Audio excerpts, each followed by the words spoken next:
Bora começar o nosso vídeo de hoje para falar sobre um aspecto que eu vejo que faltou nesse elenco do Goiás de 2024, que foram jogadores já com a maior experiência na Série B do Campeonato Brasileiro. Alguns caras que você pode observar, entra ano, sai ano, eles estão geralmente em clubes da segunda divisão, geralmente não estão em clubes endinheirados, igual o Goiás, o Sport, o Ceará, mas eles demonstram uma regularidade interessante na segunda ano. Por exemplo, não estou indicando exatamente esses aqui, mas só citando alguns exemplos. Todo ano que entra, o Anselmo Ramon ele marca pelo menos 10 gols na Série B, o Caio Dantas é um jogador que sempre garante gols, o Léo Gamalho da mesma forma. Não estou falando para o Goiás trazer exatamente esses jogadores, mas tem alguns atletas que sempre eles são jogadores regulares em uma segunda divisão e vejo que isso faltou até mesmo olhando uma maior experiência dentro do elenco. A primeira indicação que eu faria dentro desse elenco do Goiás, olhando para a temporada do ano que vem, é do meio-campista João Vieira. Ele pode fazer geralmente uma função de um segundo volante, 26 anos de idade. Esse não tem uma experiência larga assim na Série B não. Mas a primeira que ele jogou foi esse ano, pelo Paysandu, e está em reta final de contrato. Tem só 26 anos, até aqui soma 28 jogos, com 3 gols marcados e 2 assistências. No Campeonato Paraense também ele marcou, na Copa Verde, outros 2 gols. Um jogador revelado pelo Internacional em 2017, passa no futebol também da Espanha, no São José, aqui no Brasil, Juventude, Caxias, Pelotas, até chegar no Paysandu em 2022.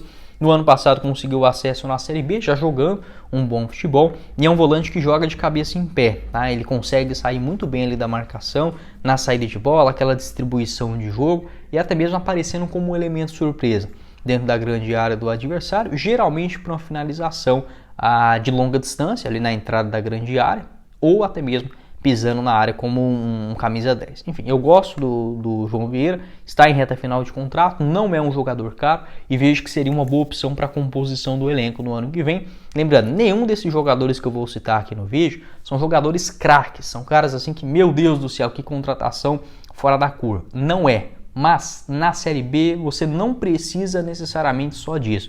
É só você pegar o elenco do Novo Horizontino. Eu tava vendo um ataque deles esses dias, me deu até raiva, tá? Assim, por conta do Goiás, tá?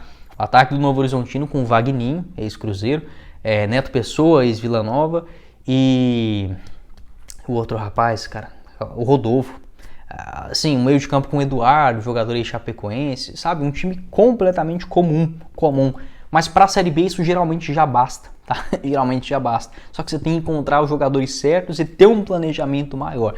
Não ficar mudando de técnico a cada 3 meses, de elenco a cada 2, 4, 5 meses, como o Goiás fez, infelizmente, nesse ano. Outra opção, essa sim eu acharia uma contratação de peso, é o Matheus Friso, tem 26 anos, mas está em reta final de contrato no Coritiba. Ele pertence a Tombense. Nessa temporada ele já marcou 14 gols e deu 6 assistências em 42 jogos, só que o Matheus Friso ele pertence a Tombense. Por lá, pelo que eu apurei, ele tem contrato longo ainda, mas no Coritiba, mesmo tendo essa opção de compra, o contrato dele vai só até o final da temporada e até aqui não é certo se ele vai continuar para o ano que vem. Coritiba é SAF, deve comprar o jogador, mas eu acharia assim uma excelente escolha para o Goiás. Ele que inclusive já jogou aqui no futebol goiano, vestiu a camisa do Atlético Goianiense, só 5 jogos em 2020, depois ele foi para o Vitória. Passou também no Botafogo, foi campeão da Série B em 2021, não foi bem por lá, só marcou um gol, mas no ano passado jogou bem pela Tombense. 8 gols e 9 assistências em 50 jogos, e nessa temporada ainda melhor, marcou o gol contra o Goiás,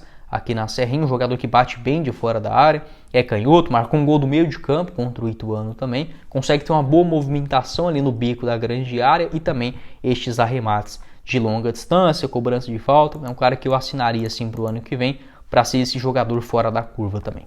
Bora começar o nosso vídeo de hoje para falar sobre a temporada do Goiás. Como eu falei, mais uma jogada no lixo dessas últimas temporadas e aquela mais decepcionante, onde o Goiás para mim teve o pior custo-benefício da sua história, onde investiu sim alto, um dinheiro que o Goiás tinha, então eu não julgo a questão do investimento, tá? Isso o Goiás precisava fazer para essa temporada, eu só julgo a forma que foi feita. Eu falei, o Goiás ele poderia ter desistido dessa temporada, eu sei que parece um pouco pretensioso falar isso agora, mas ao momento que o Andrino chegou, não tinha como mais o Goiás fazer absolutamente nada. Ele chegou faltando 10 dias para fechar a janela basicamente, não tinha como o Goiás montar um time competitivo. O Andrino conseguiu fazer, só que nisso é uma questão lógica de mercado, eu não tenho aqui os contratos para passar para vocês. Quando você precisa de um meio atacante, faltando 5 dias para a janela, ele pode valer 80 mil, mas se o empresário pedir 140, você vai aceitar. E isso o Goiás acabou tendo que fazer. E é o mercado, tá? Não tem o que você fazer, cara. Você tá em reta final. Para mim, como eu falei, o Goiás ele deveria ter desistido desse ano. Não deu certo, o Goiás não conseguiu planejar com antecedência, não teria como fazer 15, 20 contratações na Série B. O Goiás tentou até que deu certo naquele começo, veio a segunda janela onde aí sim o Goiás, tendo mais tempo, poderia ser mais caprichoso e investir mais.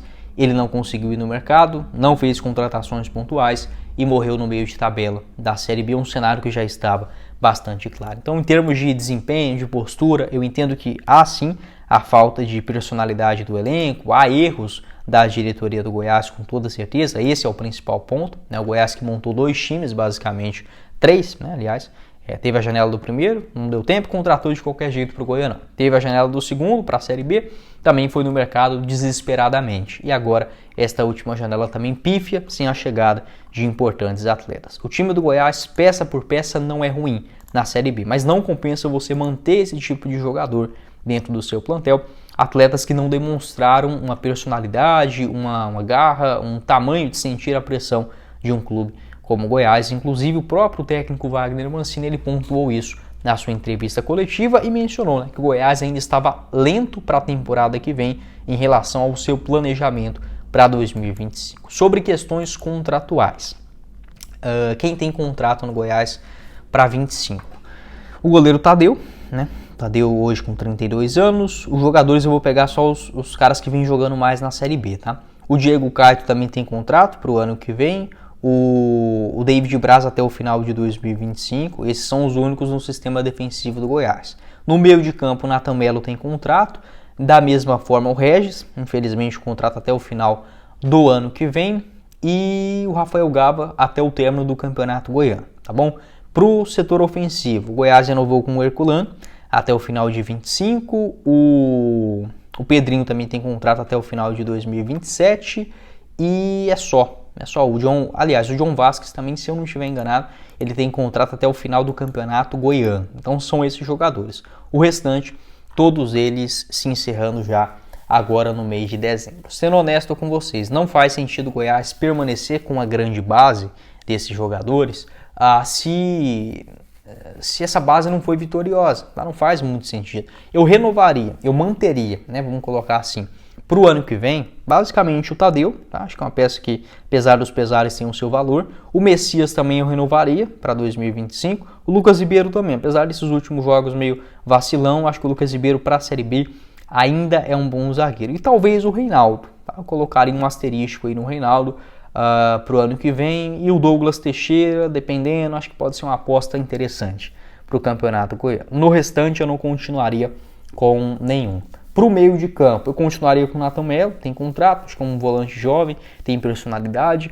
Talvez com o Edson, tá? Talvez. E o Rafael Gaba. Acho que o Rafael Gaba merece essa renovação até o final do ano. Tem o Dieguinho também, né? O Dieguinho junto com o Juninho, acho que são peças também fundamentais. A temporada do Dieguinho não é boa, mas mesmo o pouco do Dieguinho, ele é muito para uma Série B de Campeonato Brasileiro e principalmente para um clube que contrata mal igual o Goiás. Eu garanto para vocês, saindo o Dieguinho agora, daqui 5 anos a gente ainda vai estar sentindo saudade de um lateral razoável, mas que tem relativa qualidade com a bola nos pés. Talvez o último lateral direito que não atormentou o torcedor do Goiás tenha sido o Vitor, né? Ali na reta final só também, né? E de lá pra cá o Goiás sofreu pra caramba até achar o Diego, então eu renovaria com ele pro ano que vem.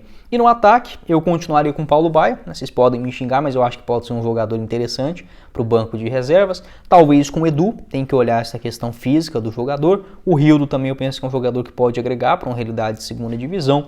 E o Wellington Matheus. No restante eu não renovaria com mais nenhum atleta. Pode deixar a sua opinião, o que você pensa sobre esse assunto e como o Goiás pode até mesmo utilizar essa reta final da Série B para avaliar alguns jogadores. Igual, por exemplo, o Aloysio Souza, né, que voltou de lesão, ainda não vem jogando. O Marcão, que é um jogador titular, mas para o ano que vem eu penso que o Goiás tem que tentar mudar um pouco da cara desse time. E o primeiro passo são